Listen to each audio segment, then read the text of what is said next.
Joined today by Major Dakota Smith, the RRO for the 86th IBCT and the S1. I joined when I was 17. I've been doing this longer than I haven't. The organization means everything to me. My whole family had moved from Vermont back to New Hampshire. I came back to nothing. I had to find a way. And the Guard, they said, here's a place to stay. They took care of me. I don't think they've stopped. Thank you for joining me on Kitchen Spoons and Combat Boots. I'm Jessie Smith, and I'm being joined today by Major Dakota Smith, the RRO for the 86th IBCT and the S1. Dakota, why don't you tell me a little bit about yourself and your career? Yeah, sure. So I am currently the Brigade S1. If I trace my history back to when I started with the Guard, I actually joined out of high school. Wasn't sure what I wanted to be when I grew up, like every other kid who didn't show up to all their classes or didn't have the highest GPA. I wasn't really sure what the next step would be. And so I joined the 131 Engineers, went to basic in the summer of 2006. And I got back to my unit 2007 as a newly trained, at the time, 21 Tango tech engineer, basically like a civil engineer. And they were in a restructure, like the Vermont Guard does. And we decided that it was best that I don't become an 88 Mike. So after completing my first training set, I decided that I was going to go to HHC 3rd of the 172nd and become a 13 Fox. I never made it to that training. I actually picked up a job working in the J1 as a temp tech, where I ended up getting AGR in late 2008. I think it was December of 2008 I started. There was a lot of active duty ADOS work in there. And then I maintained an AGR job as a 42 Alpha from 2008 until 2012 when I graduated OCS and became a 13 Alpha. So I skipped the 13 Fox enlisted piece. I did do the job. I just never got school trained. And I ended up as an artillery officer working as the brigade strength manager as my first AGR officer slot position.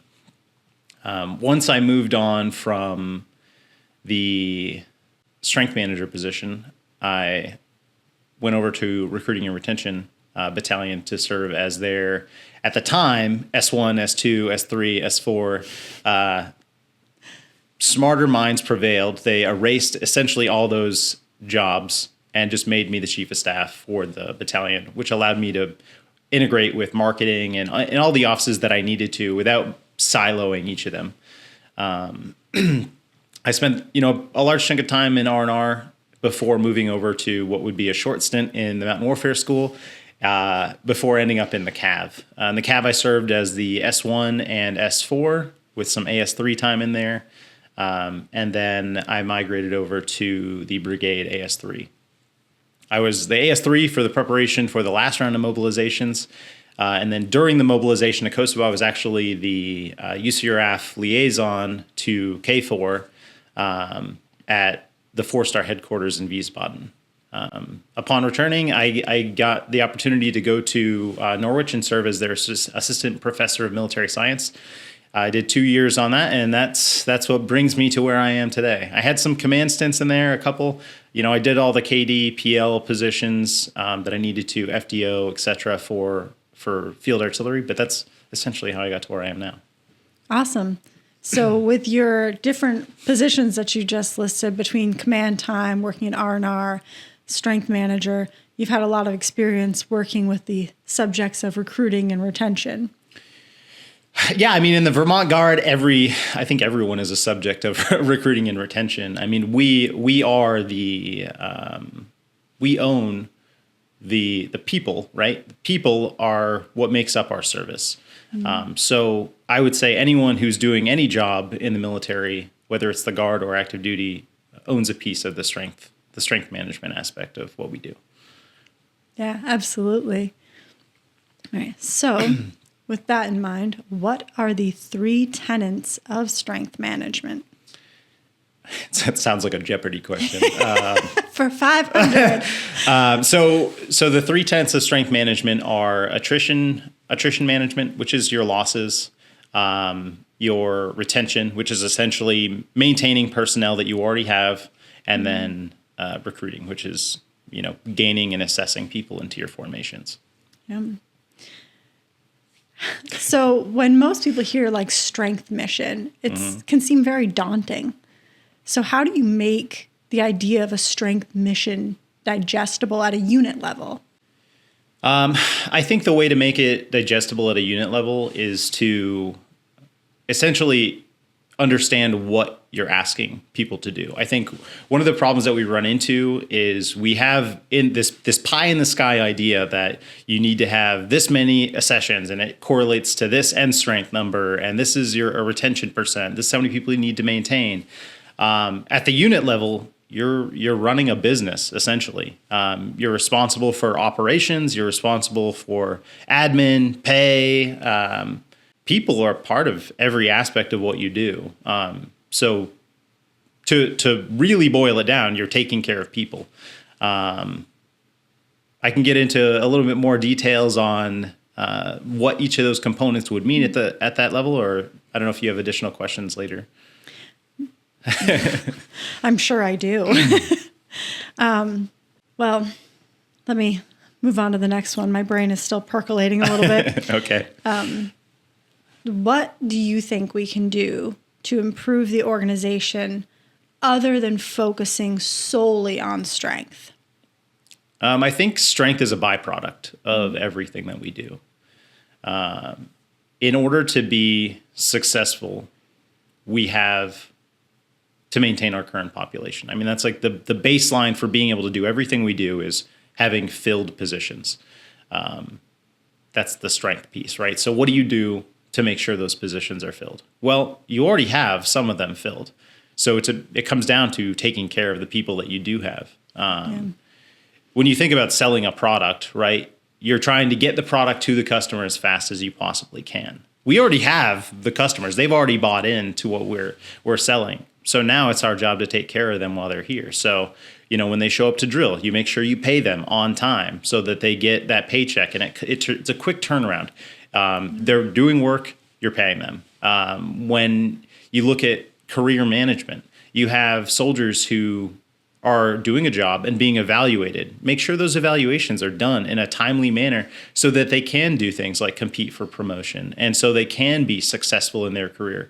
Like, they didn't join the military to be stifled, right? They joined the military because the military has a very clear path from the bottom to the top. And if you are given the right tools to do so, you can excel as far as you want to go. So don't hold that process up. And then training. We have an opportunity right now to promote soldiers almost without any obstacle in their way except their own personal time. If you can go to schools, you can get promoted as long as you meet the time and grade requirements. There's very little that holds us up in that way. But with that, there's also additional responsibility on the soldier's part, right? And that's leaders at all levels own a piece of that. As you progress as a soldier, your authority increases, your responsibility increases, and then you also start taking care of those things for someone else. So when you look at what can we do, it's every leader at every level needs to be invested in their people. Taking care of their careers and not looking up above them and saying, why isn't this happening? It's like, well, you're a leader too. Make sure that you're doing everything you can within your sphere of influence. Yeah. So basically, to boil it down, you're saying that everybody can help strength without being like, oh, I'm having these people join the Guard. If you take care of the people around you and, those subordinates you might have, everyone is doing their part to make the Guard a better place that will ultimately end up affecting our strength. Yeah. As you said, boiled it down, take care of people. Yeah. Continue to solve their problems. They joined because they had a problem that needed to be solved. You came with a solution. Don't create more problems. Continue to solve their problems. This is extra for almost everyone who does it. This is extra in their life. So don't create more problems. Solve the ones that they have. Make it worthwhile to them to stay. Yeah. Yeah, I think that's definitely something that we need to do a little bit more of. I know that it doesn't always happen, but I think emphasis definitely needs to be there. For those who do want to help the strength mission by doing the part for, recruiting, which, huge benefit there is the Jeep program. You get somebody to join, if you've provided that lead, there's a good potential that there's going to be a financial payout. So that's always a plus, and people should be taking advantage of that. But for some people, the idea of generating those leads is hard. So what advice do you have for soldiers who are trying to find these leads to hand off to recruiters? Yeah. So if you look specifically from the leads piece, one, I would say, if you're awkward, if you're uncomfortable talking to people socially, whatever, you specifically, if you're awkward, there's other ways. We have both the benefit and the unfortunate aspect of life, which is social media. That's created opportunity for a lot of people all across the world. Specifically to us, it creates another avenue of presence. For soldiers, I would say if you want to really assist recruiting, what you can do is what's called warm outreach. And that can be done in person through friends that you know, communities that you engage with, just having conversations about the Guard in a positive way. And, if you carry a recruiter's business card on you, what that does, it allows you to immediately convert that conversation to a potential prospect, a lead to a recruiter. If you're not comfortable, like as I stated before, you have the same opportunity to do it with your social media. So as soldiers, you have something that the Guard has given you, whether it's fulfillment in what you do, whether it's a benefit of some kind, they're repaying a debt, medical care. They've given you something. Share your story. Share your story on the platforms that you already have a community in. You are a center of influence. So if you put that information out there, people are going to look at it and say, oh my God, like I didn't even know that was a thing. I think I was having a conversation with Lieutenant Colonel Paletti recently about the amount of people, the amount of kids graduating high school and not going to college, whether it's in-state or out-of-state. It's in the thousands. So if you have thousands of kids who are not doing anything, they've got to go somewhere. Someone is looking for a solution to the problem that they have, and we probably know some of those people. Yeah, absolutely. So I know, generating leads for a lot of people, they're literally thinking they have to go up to people and be like, hey, have you ever thought about the Guard? Constantly. But I think it's really underestimated how literally just being involved in the community and showcasing what the National Guard can do and what our soldiers can do, and just having that positive spin out there and making sure people know our story, that really helps more than people realize. That, even just sharing the positivity about the Guard, that in itself can be lead generating, even if you personally don't know that person may have joined because of something specific you said. Right. So I'll kind of tag off on that a little bit and say, on an economic tangent, right? What's more valuable than money? Network. If you have a network, let's put it this way, if you spend money that you have, once you spend it, it's gone. But if you have a network, you can generate money, because then comes the idea of like free-flowing ideas. The Guard is an idea that we can share with the networks that we have.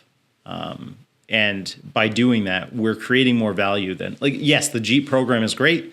It will put cash in someone's pocket immediately. But that social aspect, that community engagement it'll be a long-standing return on investment. It won't just be a one-time thing. Yeah, for sure.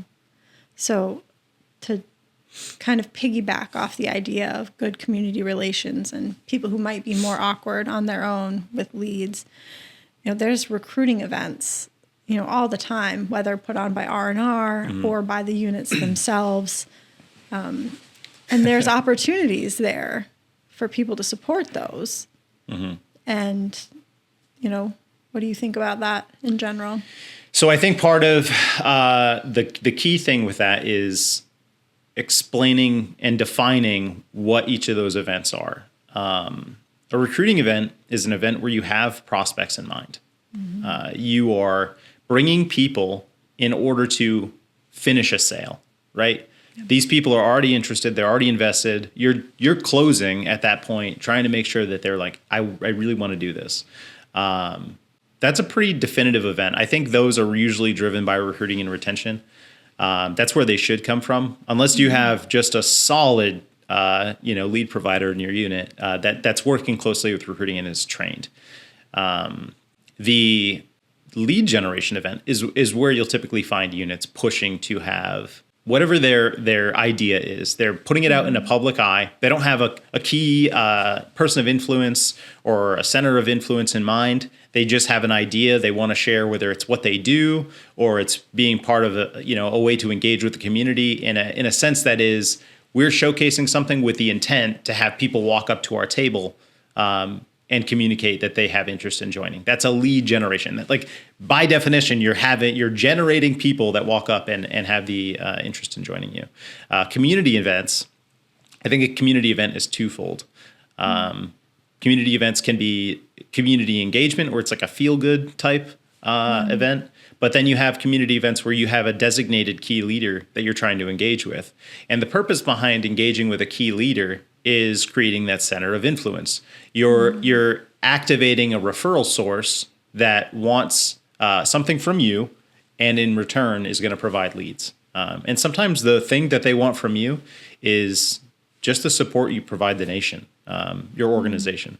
So, yeah, that kind of touches a little bit on like mutual support between, the Guard and the communities that we're in. I know in St. Albans in the CAV, the Rotary Club there, they have done donations and stuff for the unit. They actually donated stuff to set up a nursing mother's room in the armory there for the soldiers. And the unit has provided volunteers to help with parking and stuff at their various events and stuff like that. So they have started this mutual support, and, there's great value in things like that. You bring up a good point. It's not always about lead generation, right? You're not always looking for referrals from these organizations. Part of the reason why we struggle with success is awareness. No one can help you if they don't know you exist. I mean, I remember being in the St. Albans Armory and walking down the street and having a conversation with someone, and they thought the building was condemned. They thought it was a museum, maybe. They didn't know anyone actually worked there. So that tells you a lot. And if you look at our social media presence, I think we struggle with really, one, having a social media presence. But that translates. How does the community see you if you can't see yourself? If I was going to really try to say, hey, this is important, it's get engaged with your community. Don't expect that you're going to get leads and referrals for everything that you do, but you're not going to get any if they don't know you exist. Yeah, absolutely. So we talked a little bit about how to keep people and, how to keep those strength numbers up. And so I'm going to ask you a specific question, namely because I am the state SFRG, and this is something that's near and dear to my heart. How do you think soldier and family readiness groups and having healthy, SFRGs impacts this? So I think the key word that you said was healthy. Having an SFRG or a family readiness group in general if you're just checking a box, you're not doing anyone any favors. When I was in command at the CAV, I had the opportunity to bring families in a lot, probably more than I should have. But I did it because there was a deployment coming up, and I wanted families to understand the sacrifice that, let me rephrase that.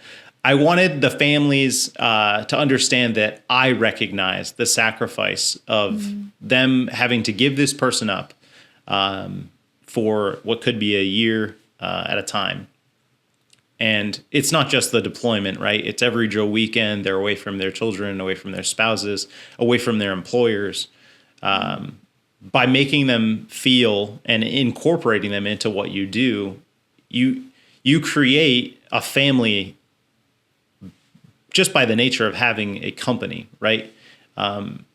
So when you treat people as if they are part of the team, even if they're not putting on the uniform, there's a greater appreciation for what they do, right, as spouses, taking care of everything back home. But there's also a better appreciation for knowing how hard their soldiers are working, and that what they're doing is meaningful. Yeah, no, I think that's a great answer. Thank you. So with all the community engagement, you're going to have people come up to you who want nothing more than to serve their country and to be a part of something bigger than themselves. But maybe they don't qualify, they might be too old, maybe physically they just can't. How would you deal with that situation?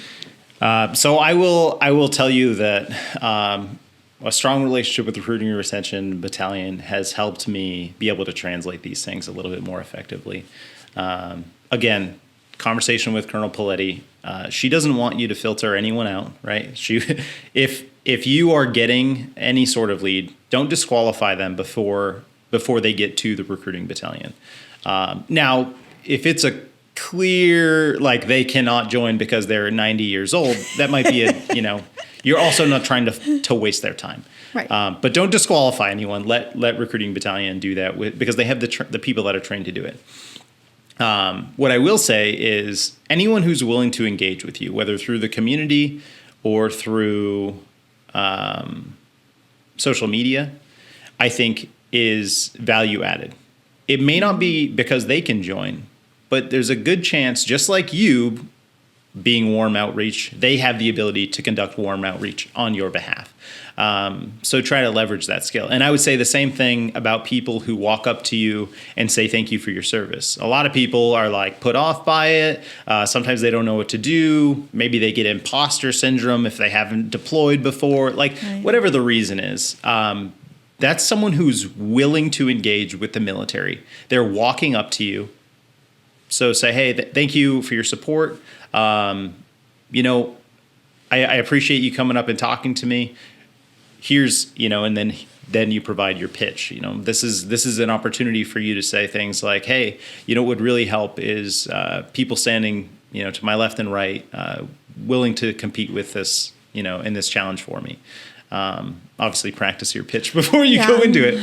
But I think it's important that's a moment almost every soldier is going to be presented with. So having something prepared so that they can provide that direct feedback, give that lead opportunity, and potentially connect a referral, right? If you have your recruiter's business card on you, if you have your recruiter's business card on you or some way to get the message to them on who they can talk to, that's only going to make them more valuable to you and show the importance of what having a full military is. Yeah. And sometimes it's not just, the person in the age range that you're looking for. There's parents, grandparents who, are looking to make suggestions to, the younger generations. Mm-hmm. And, with each circle of influence that you reach, each person has their own circle of influence. So it's really like ripples in a pond. Yeah, and to all those people who would say, I'm too old, I don't have any friends, or, I don't do anything. Everyone has potential to talk to somebody, even if they don't think they do. And the reason I say that is about a week and a half ago now, I did an enlistment ceremony. I did the oath for someone that I went to high school with. So me looking at my career, being almost on the tail end of 20 years of service, like I could retire in a couple of years from the AGR side. I've got someone who is my age just starting their journey. So don't think that the people that you know are beyond needing what the military has to offer. I think you are disqualifying them before giving them the opportunity to respond. Yeah. So I'm going to sidestep a little bit in the questioning. Okay. So on our last podcast interview with General Knight, we did something new where I had asked him to give me a question to ask the next interview subject. Okay. So his question, he says hi, by the way. That was an instruction to tell whoever was next, he says hi. All right. And his question is, what drives you to serve, and where do you see yourself going next? I think there's never been a absolute answer to this question for me. The reason why I decided to serve when I was younger was obviously all the signs were up and I just went down one of the roads. I think at every opportunity to either re-enlist or commission or, name the event, I've had different ideas of why I do what I do and why I continue. Honestly, I think the military has always provided me with goals. And as I hit those goals, it made me question, what I was doing in general. Like, okay, I hit that goal. What's next? And I think that if I had to define it in one way, that would be the drive, the reason why, right? I serve because I want to know what's next. And the military has always provided a great path for that. And what is next? So honestly, I keep every door that I can open in regard to the military, in regard to civilian education. We have benefits. Why not take advantage of them? When I look at career progression, I try to make sure that every door is open so that I can serve in whatever capacity the military wants me to serve in. Obviously, my goal this year is very focused on NCOERs and OERs? Yeah, soldier care in general. But yes, as a S1, as an RO, making sure the organization is a better place, so that the people that follow me aren't running into the same problems that I have. Yeah. So, what does the organization mean to you? So like I said, I've been doing this more life than I haven't, I guess, I joined when I was 17. So I'm older than 17 now. Yeah. Clearly I graduated 20 years ago. So I've been doing this longer than I haven't. The organization means everything to me. Every time I fell, the organization was there to pick me up. Every time I needed somewhere to be, the organization provided me with that location. And every time I wanted to be a better person, the organization showed me how. So whether it was through good leadership or bad leadership, the organization has always given me the mold, and I have either chosen to or to fit it or to adjust it as needed. Yeah. So my last question for you is a little heavy. Okay. How did the decision to join the National Guard impact your life? At the time, it wasn't a hard decision. Again, it was almost like I did it by accident, and it's just kind of worked out.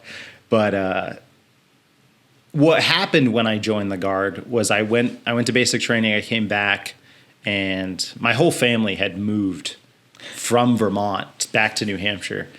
So I came back to nothing, and I had to find a way. And the Guard picked me up. They said, "Here's a place to stay."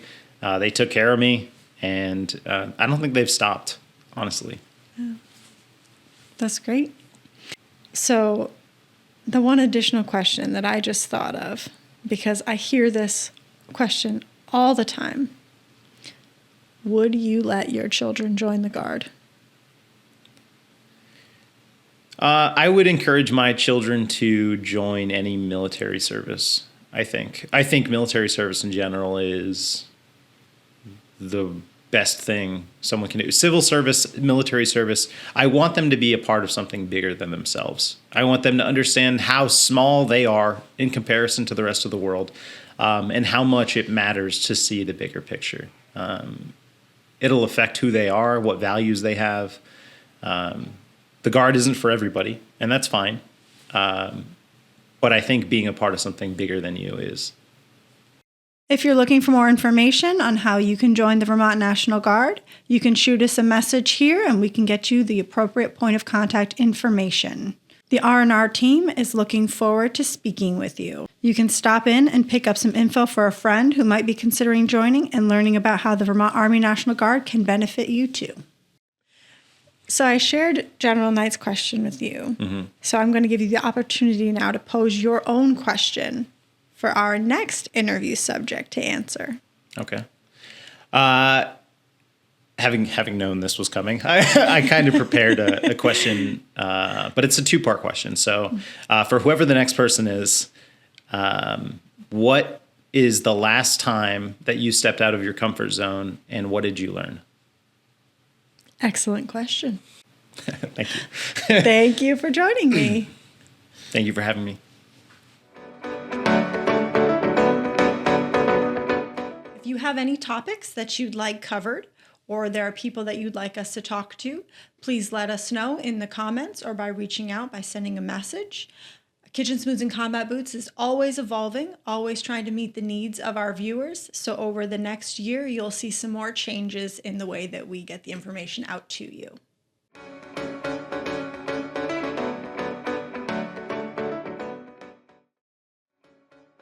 For more information or support, please reach out to the Vermont Military Family Support Center's toll-free number, 888-607-8773. The preceding content does not constitute endorsement by the Department of the U.S. Army, U.S. Air Force, Vermont National Guard, or Vermont Military Family Programs of the organization's products and services contained therein. Further, the Vermont Military Family Programs assumes no responsibility for the consequences of using the products or services provided by the organizations or resources listed. Vermont Military Family Programs makes every effort to present our clients with reputable resources. We cannot guarantee the validity of said resources, and the use of such resources is voluntary.